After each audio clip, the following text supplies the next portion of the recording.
Well, hi there, good evening. It is good to have you. Welcome to the broadcast. Thank you for your wonderful company. You are watching EBN Weekend Edition.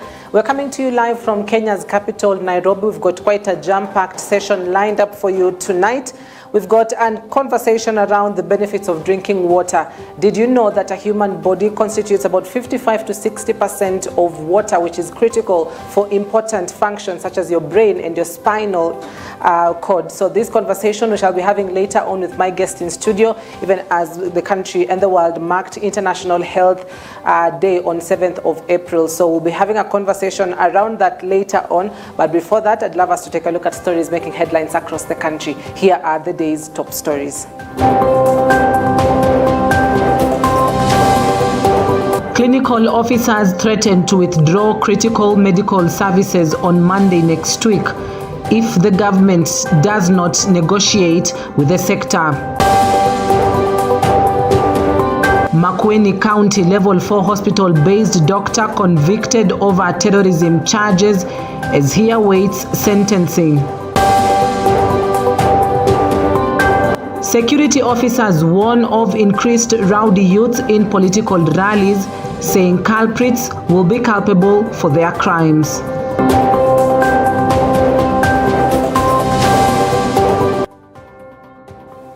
You're in safe pair of hands. My name is Cynthia Nanjala. Let's dive in.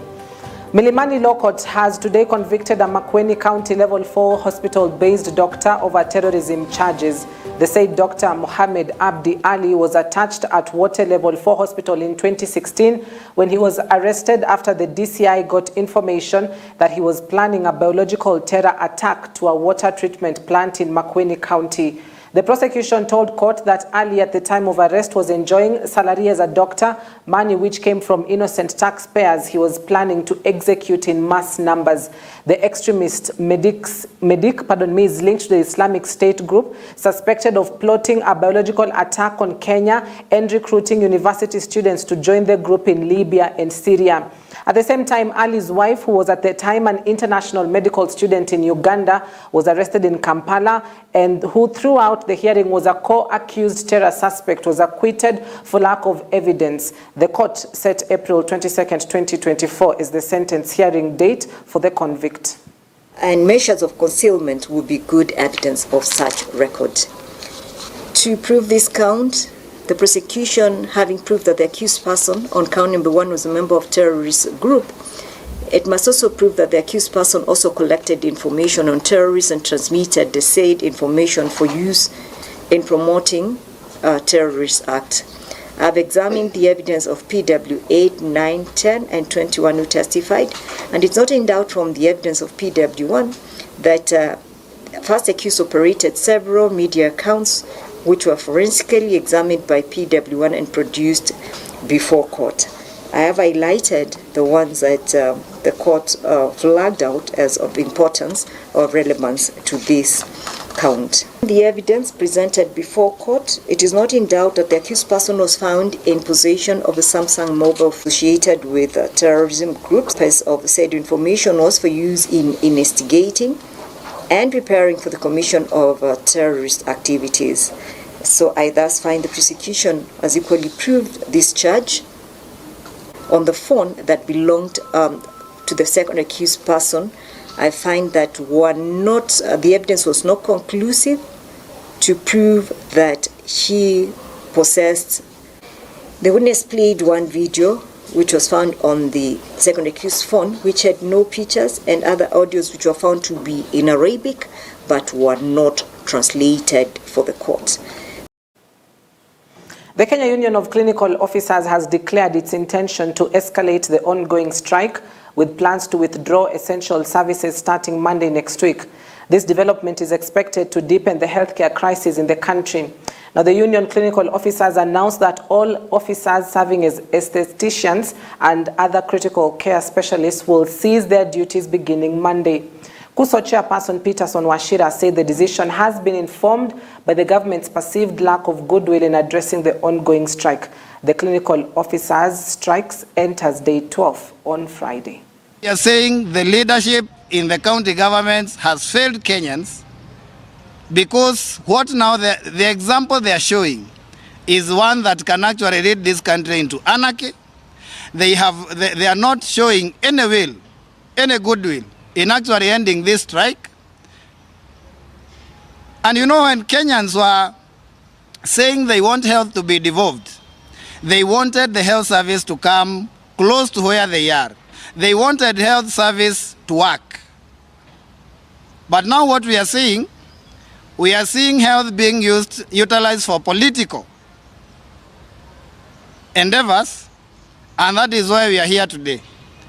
And that is why you can also hear Kenyans are now asking, did we really make the right choice? Because what Kenyans wanted, vis-a-vis whatever they are being served by the county governments right now, is very different. It is disheartening, and Kenyans feel like they are not getting what they bargained for. A group of Nairobi County Assembly members allied to the United Democratic Alliance Party have defended Governor Johnson Sakaja against criticism over repeated failure to avail himself before Senate committees to answer queries touching on various matters affecting the capital. Sakaja was on Thursday fined 500,000 shillings for failing to appear before the Senate Energy Committee regarding the February gas explosion at Muradi area in Embakasi. We've seen the governor being responding to the Senate, just like I've mentioned earlier, more than 10 times he's been there. We've seen other governors, rather we've not seen other governors being summoned to the Senate. We've not seen the governor for Kisumu, Anyang' Nyong'o, being summoned to the Senate. We've not seen Orengo being summoned to the Senate, among other governors. So our question is, why just the undue focus in Nairobi? Member of Parliament for Alego Usonga constituency Samuel Atandi has criticized his fellow members of Parliament for failing Kenyans, particularly in the realm of education funding. Speaking out against the inadequate financial support for schools, Atandi highlighted the discrepancy between the allocated capitation and the growing student population, calling for a substantial increase in budgetary allocation to education. He further underscored the detrimental effects of overtaxation on teachers and families, emphasizing the need for members of Parliament to address this issue urgently. One of the areas that MPs have let you down is on funding of education. I believe that the funding of education in Kenya is does not support the facilities that are required. The educational function is not properly funded. And I say this because the capitation that is sent to your schools is not sufficient, and it does not take into account the regular increase in enrollment in your schools. Each and every year, you have more pupils, more students. So I think as members of Parliament, I wanted to highlight that, even to the media, that it is time members of Parliament supported the education sector as required. Because even with 670 billion, and a large amount of that money goes to TSC for your salaries, it is not sufficient. So I think with the budget, with a 4 trillion budget, I don't think if we gave you 1 trillion of that budget to support education, the country would really lose. I think the country would do much more.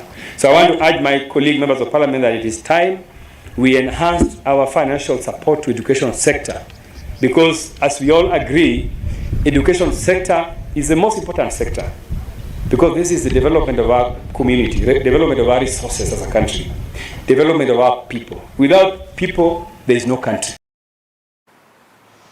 In the heart of the Buruburu, a bustling two-day medical camp started on Friday to provide essential healthcare services to residents in need. Set up by the Redeemed Gospel Church, local healthcare professionals and volunteers are at the camp to offer a range of medical screenings, consultations and treatments, addressing prevalent health issues and promoting wellness among attendees. In attendance was the Chief Officer, Medical Services, Wellness and School Feeding Program in Nairobi City County, Dr. Irene Mushoki, Dr. Anastasia Mutethia Nyalita, the County Executive Committee, Member for Inclusivity, Public Participation and Customer Service, as well as the CEC for Mobility and Works, Brian Mulama. Amidst the challenges posed by limited resources, the dedicated team worked tirelessly, embodying the spirit of compassion and solidarity.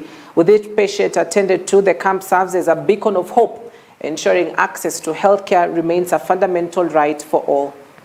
Kuna injili ile inaitwa the Bible says, lakini kuna injili ya kutenda what the Bible says. Kuanzia mwaka 2008 ndio tulifanya matibabu ya bure ya kwanza 2008. Shaka of course unaelewa ya kwamba madaktari wamegoma, kwa hivyo tulikuwa tunatarajia ya kwamba turnout itakuwa kubwa sana, na of course tukiona watu wamekuja wengi inakuwa ni furaha yetu, ijapo for us who are financing the free medical camp tunajua ni responsibility zaidi. Then I keep saying government takes lead, then our partners and our communities they plug in. And with us here as government, you can see our staff are here to help, to coordinate, to ensure that we offer the services. Yeah, so we lead. Najua kuna mgomo lakini pia tuko na wauguzi tuko nao wengi, na wauguzi sio madaktari peke yake, tuko na nurses, tuko na clinical officers, tuko na watu wa lab. Mimi naweza kusema at least basic services tunapata. Yeah, probably as a county, that's why we're here today. We're here to stand in solidarity with what the church is doing and asking different partners to come on board and stand with the county. Basically, in Nairobi, we have got 6 million people. And if we say that today we only asking the government to come and now be in charge of the 6 million, it will be a tall order. But once we get good people, the churches, NGOs, organizations that can come and touch the lives of people, will make Nairobi a better place to live. We have channels of referral. We are referring to Makadara Hospital and referring to Mama Lucy Hospital. Makadara Hospital is still functioning despite the strike, and their treatments are able to offer for early stages of cervical cancer lesions on site today. Yeah. In this final stage, we also share the love of Christ with them. We tell them that Jesus loves them and has a wonderful plan for their life.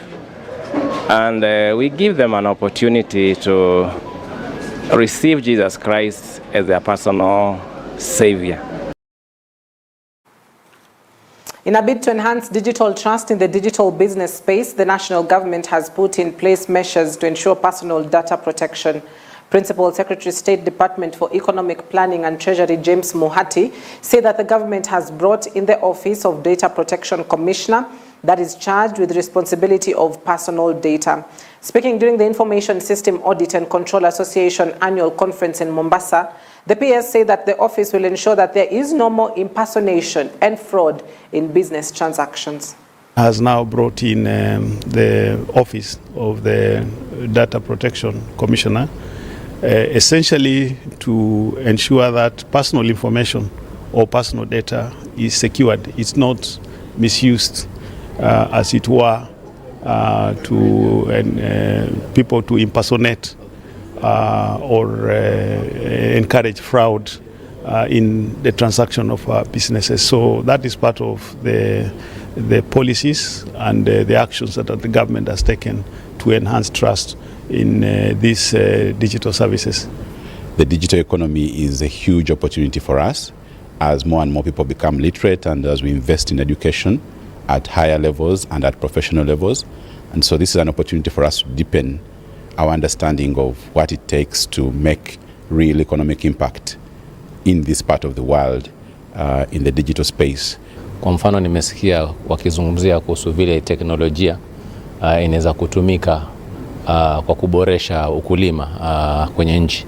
Tukitumia teknolojia tukiangalia namna ya vile hali ya anga iko na wakulima wanaweza kujitayarisha vipi kutayarisha ardhi zao kwa sababu ya kilimo, na pia mambo mingi zaidi, kujua pengine mbolea inahitajika ngapi, ni kiwango gani cha maji kitatumika. Mifumo ya teknolojia inaweza kutumika kwa hii. One person died on the spot as 4 others were critically injured by a lorry which rammed into a border operation zone after the lorry lost control. while from Webuye to Eldoret. The Mercedes-Benz is said to have lost control before it hit two boarders besides the road, injuring 4 and others on motorcycles, as well as 2 passengers in the lorry.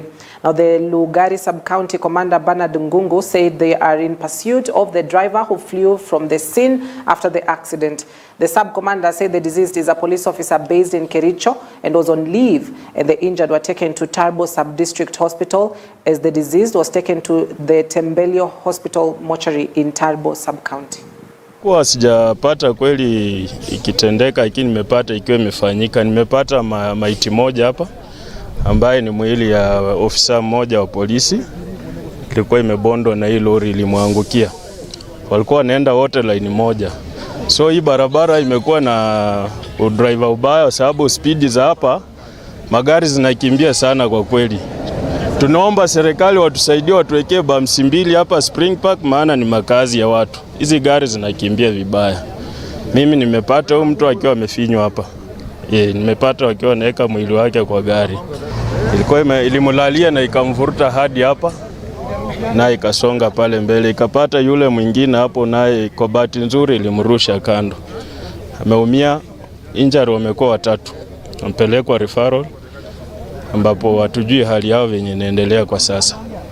Driver lori nasikia alitoka ndani ya gari na akatoroka. Ruta apanue barabara, ni rais yetu.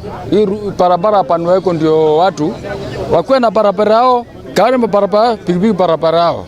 Hiyo ni tosha gari. Mimi nimeona tu, nimekuja tu nikapata mtu amekatakatwa hivi. Hata nikachukua kwa video hivi. But sikukuwa ikianguka. Nimechukua ana kichwa, ana matumbo. Amechukuliwa na polisi. But polisi wako slow sana. Kama si wananchi kutoa rapsha, hawangebeba. The increase of rowdy youths protesting politicians in Bungoma County, especially at public events, is a security threat to journalists and even to citizens. This is according to the County Commissioner Thomas Sankei. Speaking at a security workshop organized by the Media Council of Kenya in Bungoma, Sankei said that there is a need to strengthen security and ask politicians to stop endangering the lives of citizens. Sankei, however, has asked journalists to focus on some of the information that causes hostility among leaders, giving an example of political words between the Speaker of the National Assembly, Moses Wetangula, and Trans Nzoia County Governor George Natembeya. Na saa ile moto umewaka sana, msiongeze kuni. Like kama hii ya Natembeya na Speaker. Saa ingine simuachane naye tu kidogo. Alafu tupate amani kidogo. And the issues like these ones of goons in Bungoma, you know, we are leading also in goons. It's a security issue, serious security issue. So we need again to partner and expose some of these devices. I think our politicians also like using them. I'm told juzi kulikuwa mazishi somewhere. Na magunzi walikuja na mwanasiasa mmoja na anajua visu zilikuwa zikichomoka tu zikianguka. The most important thing is to say, let's continue working together. Let's protect our freedoms, and we'll continue cooperating in very many other areas. I'm sure my colleagues, the county security team finds it very easy working with the media houses in Bungoma. We don't have a complaint. For the past 7 years now, 12% of the maize harvest in Bungoma County is lost due to the troublesome armyworm, an issue that contributes to the deterioration of food security. The World Food and Agriculture Organization has said this is due to the ever-changing weather patterns. Our very own Duncan Koba reports on the innovation farmers have had to undertake so as to deal with this ever-present issue of armyworms infestation. Farmers in Manani village, Webuye West constituency, Bungoma County, have developed a method of spraying their crops using plants of Tithonia, aloe vera, and mixed pepper to exterminate armyworms to enhance food production. And now the most important thing is the live microbes. Yeah. For some time now, armyworms have become a misery for maize farmers in the country, an issue that has forced them to try different methods to deal with them without success. In Manani village, we met a 73-year-old Rosalind Wafula who has resorted to a non-chemical method to deal with armyworms for good. Ndio tukatumia hii njia ya botanical method kuenda kutumia pilipili na hii kwa sababu hivi ni vitu ambavyo tunapata kienyeji. We don't spend anything using in getting these things. We get them free.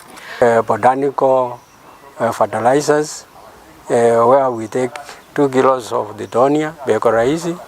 We add hot pepper 20 pieces and 100 grams of aloe vera.